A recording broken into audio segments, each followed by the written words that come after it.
How to fix Android screen black but still works. Hey guys, welcome back to the channel. In today's tutorial, I'm going to show you how you can fix if your Android screen is completely black but you know that it's still working. So if you are on similar kind of situation where your screen is completely black, but you know that your phone is working, whether by knowing if there's any sound playing or if it's vibrating, something like that. In that case, the best thing you can do is restart your phone.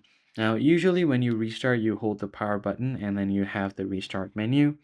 But in many cases, when your screen is black, you are not able to get this menu option and you are not even able to touch it.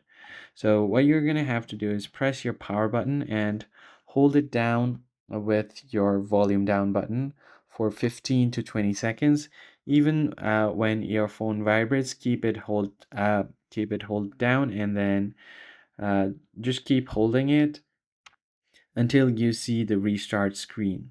And once you do that, your screen should turn on. And once you have turned on your screen, you want to go to your phone's dialer. I have a Samsung device, so for Samsung devices, you can actually type in this code that will take you to this page where you can check your touch sensitivity and your display. So if I just go ahead and complete all of these boxes just like so, it will uh, it will show that the touch is working completely fine on your device. So let me quickly complete it. Then you could also check your display, red, blue, and green display, and you'll be good to go. That's basically it, guys. I hope this tutorial was helpful. Hit the like button below, subscribe to the channel. I'll catch you guys in the next one.